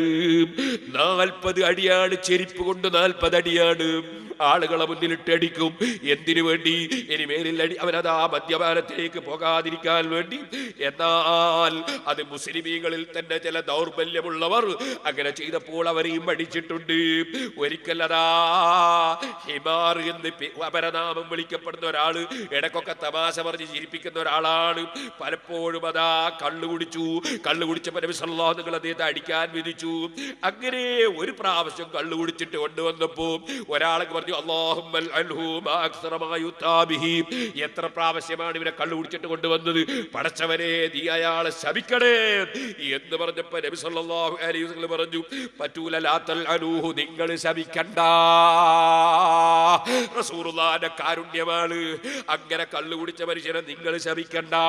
ഫവല്ലാഹി മാ അലിംതു ഇന്നഹു യുഹിബ്ബുല്ലാഹ വറസൂലഹു. അല്ലാഹുവിനെ റസൂലിനെ സ്നേഹിക്കുന്ന മുഅ്മിനായ മനുഷ്യൻ തന്നെയാണ് അയാൾ. ഈമാൻ അയാൾക്കുണ്ട്, അയാളെ ദൗർബല്യം കൊണ്ട് കുടിച്ചു പോവുകയാണ്. നിങ്ങൾ ശപിക്കണ്ട, അയാളെ നന്നാകാൻ വേണ്ടി പ്രാർത്ഥിക്കുകയും പ്രവർത്തിക്കുകയുമാണ് വേണ്ടതെന്ന് നബി സല്ലല്ലാഹു അലൈഹി വസല്ലം അധ്യാപനം നടത്തുന്നു. കള്ളു കുടിക്കുന്നവനെ ശപിക്കുകയല്ല വേണ്ടത്, അവനെ ദുഷിക്കുകയല്ല വേണ്ടത്, ചീത്ത പറയുകയല്ല വേണ്ടത്, തെറി പറയുകയല്ല വേണ്ടത്. ആ കള്ളിൽ നിന്ന് അവനെ മോചിപ്പിക്കാൻ എന്തുണ്ട് വഴിയെന്ന് ഉത്ബോധനം നടത്തുകയാണ് വേണ്ടത്. മുസ്ലിം പണ്ഡിതന്മാർക്ക് വലിയ ഉത്തരവാദിത്തമുണ്ട്. പണ്ഡിതന്മാര് പണ്ഡിത സംഘടന ഉണ്ടാക്കിയിട്ട് റോട്ടും ഇറങ്ങിയിട്ട് ചീത്ത പറയുകയല്ല വേണ്ടത്, സ്റ്റേജിൽ കയറി തെറി പറയുകയല്ല വേണ്ടത്. കള്ളു കുടിക്കുന്ന എത്രയോ മുസ്ലിമീങ്ങൾ നാട്ടിൻ പുറങ്ങളിൽ ഒട്ടാകെ ഉണ്ടായിട്ട് ഈ ചെറിയ കുഞ്ഞുമകനെ പോലെ ഉള്ള കുട്ടികൾ വേദനിക്കുമ്പോ കള്ളിനെതിരെ ഒരൊറ്റ അക്ഷരം പറയാതെ, അതേ വ്യഭിചാരത്തിനെതിരെ പറയാതെ, നിസ്കാരം കൈയൊഴിക്കുന്നതിനെതിരെ പറയാതെ, പലിശക്കെതിരെ പറയാതെ, ചൂഷണങ്ങൾക്കെതിരെ പറയാതെ, സുബ്ഹാനല്ലാഹ്, അതാ പള്ളി നിർമ്മാണത്തിനെതിരെ, മദ്രസ നിർമ്മാണത്തിനെതിരെ, അതുപോലെ തന്നെ അലിമീങ്ങൾക്കെതിരെ, യതീം കുട്ടികളെ പോറ്റുന്നതിനെതിരെ, അതാ ചീത്ത പറഞ്ഞു നടക്കുന്ന ചില ആളുകളിലെ അല്ലാഹുവേ അവർക്കും സന്മാർഗത്തിന്റെ വെളിച്ചം കൊടുക്കണേ അല്ലാ, അവരെയും നന്നാക്കണേ അല്ലാ. ഓ സഹോദരന്മാരെ, എത്ര വലിയ തകരാറാണ് ഈ മദ്യപാനം കൊണ്ടുണ്ടാകുന്നത്. ബഹുമാനപ്പെട്ട ഉമർ ഇബ്നുൽ ഖത്താബ് റളിയല്ലാഹു അൻഹു, എപ്പോഴും ഉമർ റളിയല്ലാഹു അൻഹുവിന്റെ ക്ലാസ്സിൽ പങ്കെടുക്കുന്നവരാണ്. ഒരു ദിവസം നോക്കുമ്പോൾ ക്ലാസ്സിൽ കാണുന്നില്ല. ഉമർ റളിയല്ലാഹു അൻഹു ചോദിച്ചു, അയാൾ എവിടെ പോയി? ഉമർ ഇബ്നുൽ ഖത്താബ് അദ്ദേഹം മദ്യപിച്ച് എവിടെയോ വീണുപോയി. ഉമർ റളിയല്ലാഹു അൻഹു ഉടനെ പറഞ്ഞു, ഒരു കടലാസ് കൊണ്ടുവാ, എഴുതുന്ന ആളെ വിളിച്ചു കൊണ്ടുപോകാം. അങ്ങനെ എഴുതുന്ന ആളെ കൊണ്ടുവന്ന് കടലാസ് കൊണ്ടുപോകാം. എന്നിട്ട് ഉക്തുബ്, എഴുതി ബിൻ ഉമർ ഇബ്നുൽ ഖത്താബ് ഇലാ ഫുലാൻ ഇബ്നു ഫുലാൻ. ഉമർ ഇബ്നുൽ ഖത്താബ് ഇന്ന ആൾക്ക് എഴുതുന്ന കത്ത്, സലാമുൻ അലൈക് ഫഇന്നി അഹ്മദു ഇലൈക അല്ലാഹ് അല്ലദീ ലാ ഇലാഹ ഇല്ലാ ഹു. അല്ലാഹുവിനെ സ്തുതിച്ചുകൊണ്ട്, അല്ലാഹു അല്ലാതെ ആരാധനക്കർഹനില്ല, ആ റബ്ബിനെ മുൻനിർത്തി നിനക്ക് ഞാൻ എഴുതുകയാണ്. ആ അല്ലാഹ് ആരാണെന്നറിയോ? ഗാഫിരിദ് ദംബി ഖാബിലിത് തൗബി ശദീദിൽ ഇഖാബ്. ഗാഫിരിദ് ദംബി വഖാബിലിത് തൗബി. അല്ലാഹ് പാപം പൊറുക്കുന്ന രാജാവാണ്, അതേ ഖേദിച്ച് മടങ്ങിയ സ്വീകരിക്കുന്ന രാജാവാണ്. ശദീദിൽ ഇഖാബ്, കടുത്ത ശിക്ഷ ശിക്ഷിക്കാൻ ഉദ്ദേശിച്ച ശിക്ഷിക്കുന്ന രാജാവാണ്.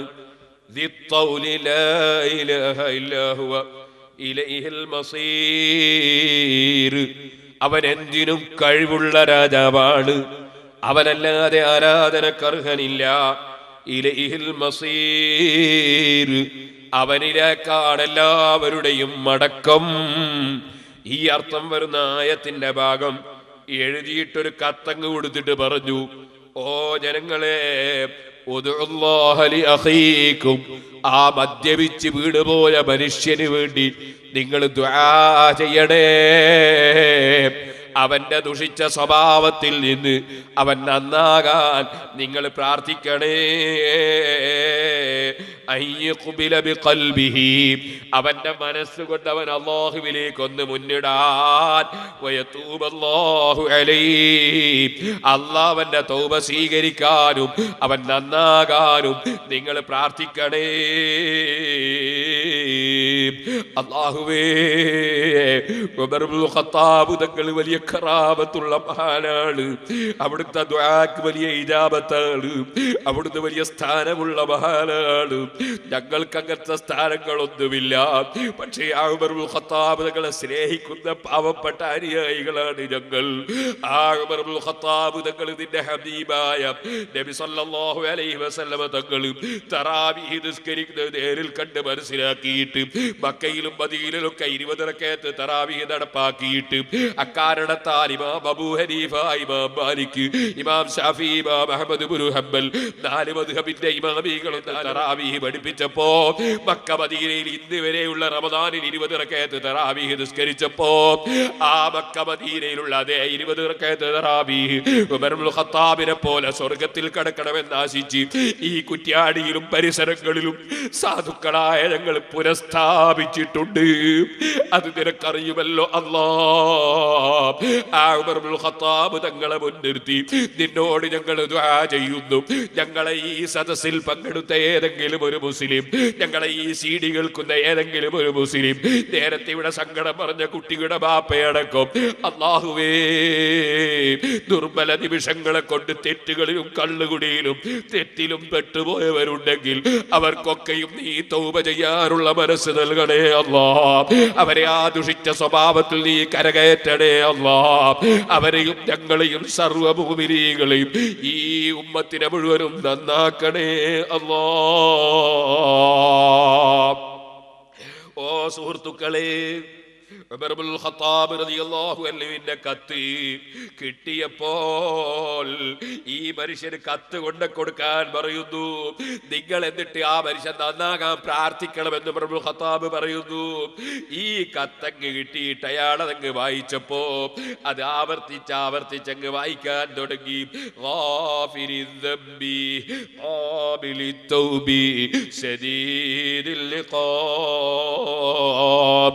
പാപം പൊറുക്കുന്ന രാജാവ്, തൗബ സ്വീകരിക്കുന്ന രാജാവ്. അല്ലാഹ് അങ്ങനെയല്ലേ അവനെ പരിചയപ്പെടുത്തിയത്. തെറ്റ് ചെയ്തു പോയ പാപികളെ ആട്ടി ഓടിക്കുന്ന രാജാവല്ല. പാപം ചെയ്തവൻ ഖേദിച്ച് മടങ്ങിയാൽ പൊറത്തു കൊടുക്കുന്ന രാജാവാണ്. ഖേദിച്ചവനെ സ്വീകരിക്കുന്ന രാജാവാണ്. അവരിലേക്ക് ഖേദിച്ച് മടങ്ങുന്നവനെ തട്ടിക്കളയുന്ന രാജാവല്ല. ആ വാചകം ഇങ്ങനെ ഓതിയിട്ട് അദ്ദേഹം പറയാണ്, ഉടനെ തന്നെ അല്ലാഹ് പറഞ്ഞു കടുത്ത ശിക്ഷ ശിക്ഷിക്കുന്നവനുമാണ് അല്ലാഹ്. അപ്പൊ അല്ലാഹ്ക്ക് 2 വസ്ഫുണ്ട്, 2 ഗുണമുണ്ട്. ഒന്ന്, കടുത്ത ശിക്ഷ ശിക്ഷിക്കുമ്പോൾ അല്ലാഹു തആല ഖേദിച്ച് മടങ്ങിയിട്ടില്ലെങ്കിൽ, ഖേദിച്ച് മടങ്ങിയാൽ അല്ലാഹ് സ്വീകരിക്കുകയും ചെയ്യും. അങ്ങനെ അല്ലാഹു തആല വലിയ കാരുണ്യമുള്ള രാജാവാണ്. അതേ സമയത്ത് തന്നെ മാപ്പ് പറഞ്ഞാൽ മാപ്പ് കൊടുക്കുന്ന രാജാവാണ്. ചെയ്യുന്ന തെറ്റ് നിർത്തിയിട്ട് ഇനി ചെയ്യൂല എന്ന് പ്രതിജ്ഞ എടുത്ത് ഉറപ്പിച്ചിട്ട് അല്ലാഹുവോട് മാപ്പ് പറഞ്ഞാ മാപ്പ് കൊടുക്കുന്ന രാജാവാണ്. ആ നിലയ്ക്ക് അദ്ദേഹം അതാ ഇത് ആവർത്തിച്ചോതിയിട്ട് പറയാണ്, അല്ലാഹുവിന്റെ കടുത്ത ശിക്ഷ അല്ലാഹ് എനിക്ക് താക്കീത് ചെയ്തല്ലോ. മാപ്പ് പറഞ്ഞാ എനിക്ക് മാപ്പ് തരുമെന്ന് വാഗ്ദത്തവും ചെയ്തല്ലോ. ഇതാ ഞാൻ പടച്ച റബ്ബിന്റെ മാപ്പിനെ ആഗ്രഹിച്ചുകൊണ്ട് ഞാൻ എന്റെ തെറ്റ് നിർത്തി വെക്കുന്നു. എന്റെ റബ്ബേ എനിക്ക് മാപ്പ് തരണേ. അദ്ദേഹം റബ്ബിനോട് മാപ്പ് ചോദിച്ചു പോയി. അദ്ദേഹം കള്ളുകുടി നിർത്തിപ്പോയി, പൊട്ടിക്കരഞ്ഞു പോയി. ഈ ആയത്തും ആവർത്തിച്ചോദിയിട്ട് അദ്ദേഹം കത്ത് ആവർത്തിച്ച് വായിച്ചിട്ട് അദ്ദേഹം കരഞ്ഞു പോയി. അദ്ദേഹം ആ തെറ്റിൽ നിന്ന് മുക്തനായപ്പോ ഉമർ ഇബ്നുൽ ഖത്താബ് റളിയല്ലാഹു അൻഹു പറഞ്ഞു, ഹകദാ ഫസ്റഉ ഇദാ റഅയ്തും ബഖല്ലകും സല്ലസല്ലതൻ ഫസദ്ദിദൂഹു വസ്ഖൂഹു വദുല്ലാഹ ലഹു വയതൂബ്. ഓ ജനങ്ങളെ, നിങ്ങളുടെ ഒരു സഹോദരൻ തെറ്റിൽ പെട്ടുപോയാൽ, ഒരബദ്ധം വന്നു പോയാൽ, നിങ്ങൾ അവനെ ശപിക്കുന്നതിന് പകരം നിങ്ങൾ അയാളെ വഴിക്ക് കൊണ്ടുവരാൻ വേണ്ടി നോക്കണം. നല്ല ഉപദേശം നൽകണം, ഖുർആൻ ഓതി പറഞ്ഞു കൊടുക്കണം. നിങ്ങൾ അദ്ദേഹത്തെ നന്നാക്കി എടുക്കാൻ വേണ്ടി ശ്രമിക്കണം. നിങ്ങൾ അല്ലാഹുവിനോട് അയാൾ നന്നാകാൻ പ്രാർത്ഥിക്കുകയും വേണം. വലാ തകൂനൂ അഅവാനൽ ലിശയാത്തീൻ. ശൈത്താൻ അയാളെ പിഴപ്പിക്കുമ്പോ അയാളെ പിന്നെയും ലാനത്ത് ചെയ്തിട്ടും ദുഷിച്ചിട്ടും നിങ്ങൾ ശൈത്താന്റെ സഹായിക്കരുതേ. അയാൾ നന്നാകാൻ വേണ്ടി പ്രാർത്ഥിക്കലാണ് നിങ്ങളെ ഉത്തരവാദിത്വം. ജനങ്ങളെ, ഉമർ ഇബ്നുൽ ഖത്താബ് റളിയല്ലാഹു അൻഹു അതാ ഉപദേശിക്കുന്നു. എന്റെ മാന്യ മുസ്ലിം സഹോദരന്മാരെ, ഈ കള്ളുകുടിയിലേക്ക് നമ്മൾ ഒരിക്കലും പെട്ടുപോകരുതെന്ന് എൻ്റെ എല്ലാ സഹോദരന്മാരോടും സഹോദരിമാരോടും പ്രത്യേകം ഈ സമയത്ത് ഓർമ്മപ്പെടുത്തുന്നു. മനുഷ്യനെ പിഴപ്പിച്ചു കളയുന്ന ഉമ്മുൽ ഖബായിസ്, എല്ലാ തെറ്റുകളുടെയും മാതാവാണ് മദ്യപാനം കേട്ടോ. ഒരു മനുഷ്യനെ ഏത് തെറ്റും ചെയ്യാൻ കാരണമാകുന്നൊരു തെറ്റാണത്. അതുകൊണ്ട് തന്നെ അത്തരത്തിലുള്ള ഒരു തെറ്റിലേക്ക് നമ്മളാരും പെട്ടുപോകാതെ, പെട്ടുപോയ വല്ലവരുമുണ്ടെങ്കിൽ അവർ അള്ളാഹുവിനോട് മാപ്പ് പറഞ്ഞ് നന്നാകാൻ വേണ്ടി ശ്രമിക്കണം. വഅദ് പറയുന്നത് ആരെയും കുറ്റം പറയാനല്ല, ആരെയും ചീത്ത പറയാനല്ല, ഈ ഉമ്മത്തൊന്ന് നന്നായി കാണാനാണ് സിറാജുൽ ഹുദ തുടങ്ങിയത്. സന്മാർഗത്തിന്റെ ദീപം എന്നാണ് ആ വാക്കിന്റെ അർത്ഥം, സന്മാർഗത്തിന്റെ വിളക്ക് എന്നാണ് ആ വാക്കിന്റെ അർത്ഥം. ഈ സലാചരങ്ങൾക്കും സന്മാർഗം കാണിച്ചു കൊടുക്കാനാണ് സിറാജുൽ ഹുദ ആരംഭിച്ചത്. അൽഹംദുലില്ലാഹ്, ഓല കെട്ടിയിട്ട് 19 സെന്റ് സ്ഥലത്ത് ആരംഭിച്ച നമ്മുടെ സ്ഥാപനത്തിൽ നടക്കുന്ന എല്ലാ വിഷയങ്ങളും അൽഹംദുലില്ലാഹ് ജനങ്ങളെ സന്മാർഗത്തിലേക്ക് നയിക്കാനുള്ളതാണ്. ആ കാര്യം നിങ്ങളുടെ ഒക്കെ ഓർമ്മയിൽ ഉണ്ടാകണമെന്ന് പ്രത്യേകം ഓർമ്മിപ്പിക്കട്ടെ. ഇനിയും ഞാനൊരു കാര്യം ഉണർത്തട്ടെ. കള്ള് കുടിക്കുന്ന വ്യക്തികൾക്ക് പിന്നെ കുടിക്കാനുള്ള വസ്തു എന്താണ്? പടച്ചവന്റെ അടുക്കൽ അബൂജഹലിന്റെ ചലം കുടിക്കണം. പിന്നെ എന്താണ് അവന് കുടിക്കാനുള്ളത്? അത് വ്യഭിചാരികളായ സ്ത്രീ പുരുഷന്മാരുടെ ലൈംഗികാവയവങ്ങൾ കെട്ടുനാറിയിട്ട് നരകത്തിൽ നിന്ന് ഒലിക്കുന്ന ചലമാണ് കേട്ടോ. അതും മദ്യപാനിക്ക് കുടിക്കാൻ തന്നെ. പടച്ച റബ്ബ് ഉത്തരവാദിയല്ല. അല്ലാ, നീ ഉത്തരവാദിയല്ല. നീ കാരുണ്യമുള്ള രാജാവ് തന്നെ. കാരണം നീ കഠിനമായ ഭാഷയിൽ വിരോധിച്ച നജസ്, അത് കുടിച്ചവനെ കൊണ്ട് നീ നരകത്തിൽ വെച്ച് നജസ് കുടിപ്പിക്കുന്നുവെങ്കിൽ നീ ഉത്തരവാദിയല്ലല്ലോ. അല്ലാ, നിന്റെ ഹബീബായ നബിയെ പറഞ്ഞേച്ച് നീ നേരത്തെ തന്നെ മുന്നറിയിപ്പ് നൽകിയതല്ലേ. അത് കാറ്റിൽ പറത്തിയ മനുഷ്യനല്ലേ കുറ്റക്കാരൻ. ഓ മുഅ്മിനീങ്ങളെ, അല്ലാ നമുക്ക് ഇളനീർ വെള്ളം തന്നിട്ടില്ലേ? അതെന്തൊരു വെള്ളമാണ്. അല്ല നമുക്ക് മാങ്ങ ജ്യൂസ് തന്നിട്ടില്ലേ? പൈനാപ്പിൾ ജ്യൂസ് തന്നിട്ടില്ലേ? മുന്തിരിങ്ങ ജ്യൂസ് തന്നിട്ടില്ലേ? ആയിരക്കണക്കിന് ജ്യൂസുകൾ തന്നിട്ടില്ലേ? അല്ല നമുക്ക് ചായ തന്നിട്ടില്ലേ? കാപ്പി തന്നിട്ടില്ലേ? അല്ല പാല് തന്നിട്ടില്ലേ? ആട്ടിൻ പാലിൽ എന്തൊക്കെ ഔഷധമാണ്, പശുവിന്റെ പാലിൽ എന്തൊക്കെ ഗുണങ്ങളാണ്, ഒട്ടകത്തിന്റെ പാലിൽ എന്തെല്ലാം നന്മകളാണ്. അങ്ങനെ പല പാലുകളും അല്ല തന്നിട്ടില്ലേ? അല്ല ചെറുതേന് തന്നിട്ടില്ലേ? വലിയ തേന് തന്നിട്ടില്ലേ? അല്ല തന്ന പാനീയങ്ങൾ എത്രയാണ്? ഒന്നുകൂടി ചിന്തിക്കൂ മനുഷ്യ. അല്ലാഹു തആല എന്റെയും നിങ്ങളെയും തൊള്ളയിൽ ഉമിനീര് തന്നിട്ടില്ലേ? ആ ഉമിനീര് പൊട്ടി വരുന്നില്ലെങ്കിൽ നമ്മളെ കഥ എന്താണ്? ഉമിനീര് വായിൽ വരുന്നില്ലെങ്കിൽ നമ്മളെ കഥ എന്താണ്? വായ പറ്റിപ്പോയില്ലേ? സംസാരം നടക്കാതെയായില്ലേ? കഴിക്കുന്ന ഭക്ഷണം അതാ തൊള്ളയിലിട്ട് നീ ചവച്ച് അരക്കുമ്പോ ആ ഭക്ഷണം അരഞ്ഞു കിട്ടുന്നത് ഇടക്കിടക്ക് ഉമിനീര് ഇങ്ങനെ വന്നുകൊണ്ടിരിക്കുന്നത് കൊണ്ടല്ലേ? അങ്ങനത്തെ എത്ര എത്ര അനുഗ്രഹം ചെയ്ത രാജാവാണ് അല്ലാഹു തആല. ആ റബ്ബ് തന്ന അനുഗ്രഹങ്ങളൊക്കെ ഉണ്ടായിട്ട് ആ റബ്ബ് നജസാണ്, ശൈത്താന്റെ മാലിന്യമാണ്. നിങ്ങൾ കുടിക്കരുതേ. കുടിച്ചാൽ നിങ്ങളെ ഞാൻ അബൂജഹലിന്റെ ചലം കുടിപ്പിക്കും. നിങ്ങൾ വ്യഭിചാരി പെണ്ണിന്റെയും പുരുഷന്റെയും ലൈംഗികാവയവങ്ങളിൽ നിന്ന് കെട്ടുനാറിയിട്ട് നരകത്തിൽ വെച്ച് ഒലിക്കുന്ന ചലം കുടിക്കേണ്ടി വരുമെന്ന് അവന്റെ ഹബീബായ നബി സല്ലല്ലാഹു അലൈഹി വസല്ലമ തങ്ങൾ മുഖേന നമ്മളെ പഠിപ്പിച്ചിട്ട് അതാ അല്പവും വില വെക്കാതെ അള്ളാന്റെ വെള്ളങ്ങൾ മുഴുവൻ കുടിക്കുന്നതിന്റെ പുറമേ കള്ളു കുടിച്ചാൽ അവനെ ശിക്ഷിക്കുന്നത് ന്യായമല്ലേ, നീതിയല്ലേ? ഒന്നുകൂടി പറയട്ടെ, സുബ്ഹാനല്ലാഹ്, തൊണ്ടക്ക് ക്യാൻസറായി പോയി, തൊണ്ട തുരക്കേണ്ടി വന്നു, വയറ്റിന് ക്യാൻസറായി പോയി, വയറ്റിലേക്കൊന്നും കുടിക്കാൻ കഴിയുന്നില്ല, കുടിക്കുന്നത് ഛർദിച്ചു പോകുന്നു, ചിലർക്ക് ഇറക്കാൻ തന്നെ സാധിക്കുന്നില്ല, വേറെ ചിലർക്ക് വയറ്റിന് വേദനയായിട്ട് നിവൃത്തിയില്ല, വേറെ ചിലർക്ക് തൊണ്ടവേദനയായിട്ട് നിവൃത്തിയില്ല. ചോദിക്കട്ടെ, ഇതൊക്കെ റബ്ബ് സുബ്ഹാനഹു വ തആല അവന്റെ അധികാരത്തിൽ ഈ ഭൂമി ലോകത്ത് ചെയ്തു കാണിച്ചെന്ന സംഗതികളല്ലേ? അല്ലാഹ് എനിക്കും നിങ്ങൾക്കും ആരോഗ്യം തന്നിട്ട് അതാ ആമാശയത്തിന് ആരോഗ്യം തന്നു, കുടലിന് ആരോഗ്യം തന്നു, നമുക്ക് വായക്ക് ആരോഗ്യം തന്നു, എല്ലാ സൗകര്യങ്ങളും ചെയ്തു തന്ന രാജാവ്, ആ രാജാവ് കടുത്ത ഭാഷയിൽ വിരോധിച്ച കള്ള് അത് കുടിച്ചാൽ ധിക്കാരമല്ലേ? ഇതുകൊണ്ട് തന്നെയല്ലേ സുഹൃത്തുക്കളെ, കേട്ടിട്ടില്ലേ നിങ്ങൾ ബഹുമാനപ്പെട്ട നബി സല്ലല്ലാഹു അലൈഹി വസല്ലമ തങ്ങൾ അവിടുന്ന് കഠിനമായ ഭാഷയിൽ വിരോധിച്ച കള്ള് കുടിച്ചവന്റെ ഗതികേടുകൾ കേട്ടിട്ടില്ലേ? അതേ ഫുളൈൽ ഇബ്നു ഇയാദ് റളിയല്ലാഹു അൻഹുവിന്റെ ഒരു ശിഷ്യൻ, ആ ശിഷ്യന് മരണമാസന്നമായപ്പോ, ഞാനൊരു ചെറിയ 2 ചരിത്രം പറഞ്ഞ് എന്റെ പ്രസംഗം നിർത്തട്ടെ. അതാ ഫുളൈൽ ഇബ്നു ഇയാദ് റളിയല്ലാഹു അൻഹുവിന്റെ ഒരു ശിഷ്യൻ വലിയ പണ്ഡിതനാണ്, നല്ല ശിഷ്യനാണ്, വലിയ വിവരമുള്ളവനാണ്. അദ്ദേഹത്തിന് അതാ മരണമാസന്നമായപ്പോ ഫുളൈൽ ഇബ്നു ഇയാദ് റളിയല്ലാഹു അൻഹു മനുഷ്യന്റെ മരണശയ്യയിൽ കിടക്കുന്ന മനുഷ്യന്റെ സമീപത്ത് എന്നിട്ട് യാസീൻ ഓതാൻ തുടങ്ങി, ഖുർആൻ ഓതാൻ തുടങ്ങി.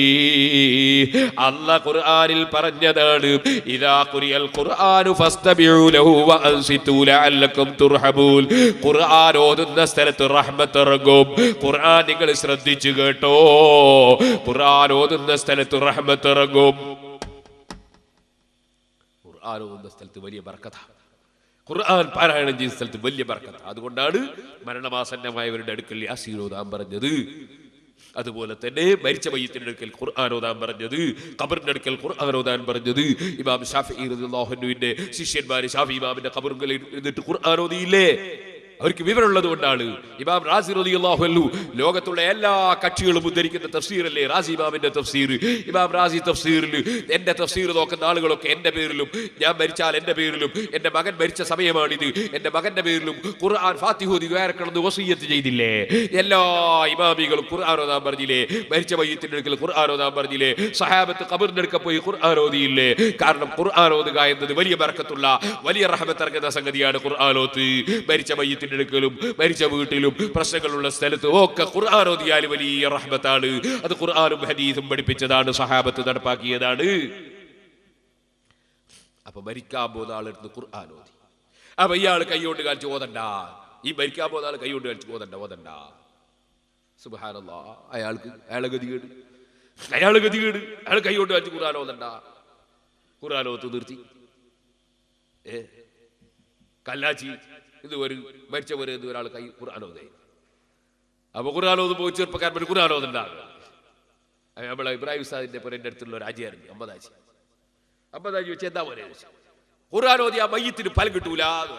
അപ്പൊ അമ്പതാജി ചോദിച്ച്, ഓതുന്നാക്ക് ഫലം കിട്ടൂല മോനെ ചോദിച്ചു. ഓതുന്നാക്ക് ഫലം കിട്ടൂല ചോദിച്ചു. കിട്ടൂ തന്നെ, പിന്നെ നീ എന്തിനാ എടുക്കാൻ പോകുന്നത് ചോദിച്ചു. മയ്യത്തിന് കിട്ടിയില്ല ഓതാക്ക് കിട്ടുമെന്ന് നീ എന്നാ പറയുന്നത്, പിന്നെ നീ എന്തിനാ ഇല്ലാതാക്കുന്നത് ചോദിച്ചു. അമ്പതാജിക്ക് ബുദ്ധിയുണ്ട്. അപ്പൊ സഹോദരന്മാര് ഖുർആൻ വേണ്ട. അങ്ങനെ സുബ്ഹാനല്ലാഹ് ഖുർആൻ ഓത്ത് നിർത്തിയപ്പോ ലഖിനൂ മൗതാക്കും ലാ ഇലാഹ ഇല്ലല്ലാഹ്, മരിക്കുന്ന ആളുകൾക്ക് നിങ്ങൾ ലാ ഇലാഹ ഇല്ലല്ലാഹ് ചൊല്ലിക്കൊടുക്കണം എന്ന് നബി സല്ലല്ലാഹു അലൈഹി വസല്ലം പഠിപ്പിച്ചിട്ടുണ്ട്. അപ്പൊ മരണമാസന്നമായ ആളുകൾക്ക് ലാ ഇലാഹ ഇല്ലല്ലാഹ് ചൊല്ലിക്കൊടുക്കേണ്ടതുണ്ട്. മൗതാക്കും എന്ന വാക്കിന്റെ നേരാർത്ഥം മരിച്ചവരുന്നാണ്. അവിടെ മരിച്ച മയ്യത്ത് കൊണ്ടുപോകുമ്പോഴും ലാ ഇലാഹ ഇല്ലല്ലാഹ് ചൊല്ലുന്നത് നല്ലത് തന്നെയാണ്. ഇരിക്കട്ടെ, ലാ ഇലാഹ ഇല്ലല്ലാഹ് എന്ന് ചൊല്ലിക്കൊടുക്കുമ്പോ ഈ മനുഷ്യൻ പറയുന്നില്ല, അഖൂലു ദാലിക, ഞാനത് ചൊല്ലൂല എന്ന് പറഞ്ഞവനങ്ങ് മരിച്ചുപോയി. ഫുദൈൽ ഇബ്നു ഇയാദ് റളിയല്ലാഹു അൻഹുവിനെ സങ്കടമായി, എന്റെ ശിഷ്യനല്ലേ. സുബ്ഹാനല്ലാഹ്, വലിയ മഹാന്മാരെ ചില ശിഷ്യന്മാര് പഴിച്ചു പോകും. ബിരുദം നോക്കിയാൽ ചിലപ്പോൾ അതേ ഉസ്താദ് കൊടുത്ത ബിരുദത്തിന്റെ പേരുണ്ടാകും. അതുകൊണ്ട് യാതൊരു കാര്യവുമില്ല. പിഴച്ചു പോയാൽ ബിരുദത്തിന്റെ പേര് കൊണ്ടോ ഉസ്താദിന്റെ മഹത്വം കൊണ്ടോ ഫലമില്ല.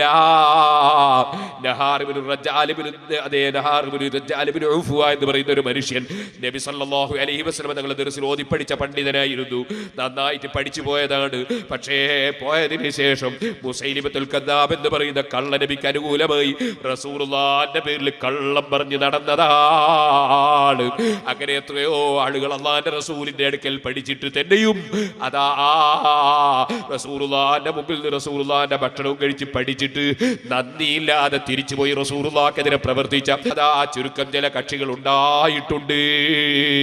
അത് ഖിയാമത്ത് നാൾ വരെയും അതേ സ്വഭാവം ഉണ്ടാകും കേട്ടോ. ഇരിക്കട്ടെ സുഹൃത്തുക്കളെ, അതാ ഫുളൈൽ ഇബ്നു ഇയാദ് റളിയല്ലാഹു അൻഹു ഈ ശിഷ്യൻ പണ്ഡിതനാണ്. പക്ഷേ അവനതാ ഞാൻ ലാ ഇലാഹ ഇല്ലല്ലാഹ് ചൊല്ലൂല എന്ന് പറഞ്ഞുകൊണ്ടങ്ങ് ജീവൻ പോയി. മഹാനായ ഫുളൈൽ റളിയല്ലാഹു അൻഹു വലിയ ടെൻഷനായി പോയി. എൻ്റെ ഒരു ശിഷ്യൻ ഇങ്ങനെ ആയിപ്പോയല്ലോ അല്ലാഹ്. അവസാനം ബഹുമാനപ്പെട്ട ഫുളൈൽ ഇബ്നു ഇയാദ് റളിയല്ലാഹു അൻഹു കുറേ ദിവസം വീട്ടിൽ നിന്ന് ഇറങ്ങാൻ തന്നെ ടെൻഷൻ കൊണ്ട് കഴിയുന്നില്ല. ഒരു ദിവസം സ്വപ്നം കാണുകയാണ് ഈ ശിഷ്യനെ നരകത്തിലേക്ക് അതാ വലിയ ചങ്ങലക്കിട്ട് മലക്കുകൾ വലിച്ചു കൊണ്ടുപോകുന്നു. ചോദിക്കുന്നു, മോനെ നീ എന്റെ പ്രഗത്ഭനായ ശിഷ്യനല്ലേ, നിനക്കെന്ത് പറ്റിപ്പോയി? ആ സമയത്ത് അവന്റെ മറുപടി, ഉസ്താദേ 3 തെറ്റുകൾ ഞാൻ ചെയ്തതിനാൽ എന്റെ അവസാനം ചീത്തയായി പോയി. ഒരു തെറ്റെന്താണ്? ഒരു തെറ്റ് എനിക്ക് അസൂയയുടെ രോഗമായിരുന്നു. അല്ലാഹ് ഒരു പണ്ഡിതന് ബഹുമാനം കൊടുക്കുമ്പോ, അല്ലാഹ് ഒരു പണ്ഡിതന് ഉയർച്ച കൊടുക്കുമ്പോ, അല്ലാഹ് ഒരു പണ്ഡിതന് സ്ഥാനം കൊടുക്കുമ്പോ, അല്ലാഹ് ഒരു പണ്ഡിതന് പ്രശസ്തി കൊടുക്കുമ്പോ അതേ ആ പണ്ഡിതനോട് എന്റെ മനസ്സിൽ വല്ലാത്ത അസൂയയാണ്. അപ്പൊ ഞാൻ ആ പണ്ഡിതനെ നിസ്സാരപ്പെടുത്താൻ എന്തൊക്കെ ചെയ്യാൻ കഴിയുമെന്ന നിലക്ക് പ്രവർത്തിക്കലാണ്. പിന്നെ എനിക്കുണ്ടായ ഒരു രോഗമെന്ന് പറഞ്ഞാൽ ഫിത്തിന പറയലാണ്, ഫസാദ് പറയലാണ്. അതെങ്ങനെ? ഉസ്താദ് പറയാത്ത ചില സംഗതി ശിഷ്യന്മാരോട് ഞാൻ പോയി പറയും. എന്നെ കൊണ്ട് ഉസ്താദ് ഇങ്ങനെ പറഞ്ഞു എന്ന് പറയും. ഉസ്താദിനെ ശിഷ്യനെയും തെറ്റിക്കാൻ നോക്കും. അതുപോലെ തന്നെ ശിഷ്യന്മാര് പറയാത്ത ചില സംഗതി ഉസ്താദിനോട് പോയിട്ട് അവൻ ഇങ്ങനെ പറഞ്ഞു എന്ന് പറയും. എന്നിട്ട് ഉസ്താദിനെയും ശിഷ്യനെയും തെറ്റിക്കാൻ നോക്കും. ഇങ്ങനെയുള്ളൊരു ഫിത്തിന പറയുന്ന ഏർപ്പാട് എനിക്കുണ്ടായിരുന്നു. ആ ഒരു തെറ്റും ഞാൻ ചെയ്തു പോയി. എന്റെ ആഖിബത്ത് ചീത്തയായി പോയി. 3ാമത്തൊരു തെറ്റെന്താണെന്നറിയോ? ഞാനൊരു രോഗമുണ്ടായിരുന്നു. ആ രോഗത്തിന് പലരും പല ചികിത്സയും ചെയ്തു. ഒരു ശമനവും കിട്ടിയില്ല. ഒരു വൈദ്യരനോട് പറഞ്ഞു, കൊല്ലത്തിലൊരു പ്രാവശ്യം 1 കോപ്പ കള്ളുകുടികളും, കൊല്ലത്തിൽ